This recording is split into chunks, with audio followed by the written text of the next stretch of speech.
That ticking clock on your wall, what if it's just an illusion? A shared story we all agreed to believe.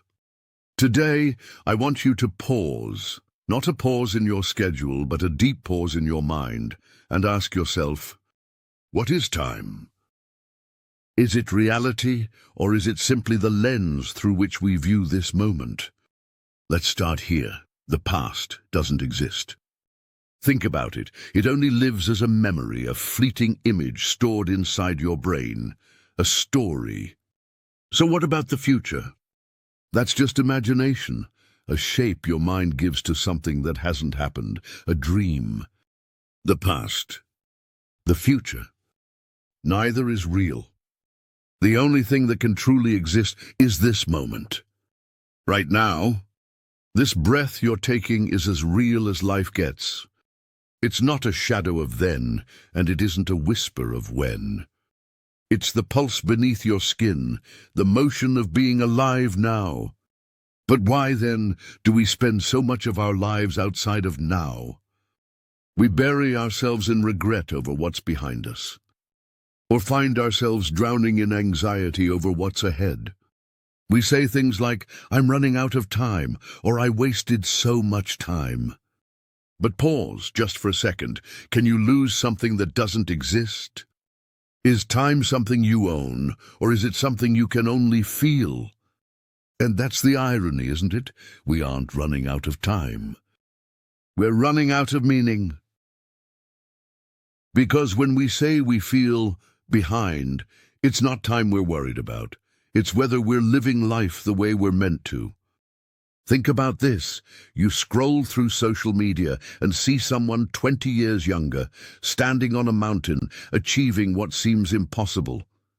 And suddenly, you feel late. You calculate your age. Start asking yourself, am I too old? Have I done enough? We move through our days as if there's a giant clock ticking down, a race against who we think we're supposed to be. But here's the truth no one ever told you: there is no race. Because your soul doesn't work on timelines. It doesn't care about being married by 30, or successful by 40, or having it all figured out by some arbitrary age. Your life doesn't work in deadlines. It works in alignment, in timing that's meant for you. What if we stopped treating every day like a countdown? What if, instead of chasing time, we looked for connection? What do I mean by connection? Not with hours, not dates on a calendar, but presence. Presence with your breath, your surroundings, the people who share those moments with you. Because here's the paradox. The less you obsess over controlling time, the more life opens up. When you stop looking at time like an enemy, something slipping through your fingers, you realize you're not losing anything. You're gaining everything. The clock? It stops being a deadline. It simply starts being a guide, a rhythm to ground you to where you already are, here. When you slow down, you notice things you didn't before. Your heartbeat, the rustle of trees, the way sunlight falls across your room. In presence, the time itself becomes timeless. Because life isn't about reaching a goal on a schedule. It's about finding beauty right now. So here's a thought to take with you. What if time isn't working against you? What if you have everything you need, this moment, this chance, to be still and alive within what's already here? Maybe it's not time you need to manage or make the most of. Maybe it's you. Maybe it's about trusting that you don't have to be anyone else, accomplish anything else, or prove anything else to deserve this moment. Wherever you are, whoever you aren't late, you aren't behind. You're right where life intended you to be.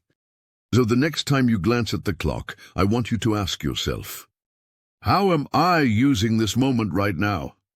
Because every second you spend worrying about time is another second spent missing it. If this felt like permission to breathe, share it with someone who's always rushing through their days. Let's stop treating time like a race and start feeling it like life. You're not running out of time. You're running into it.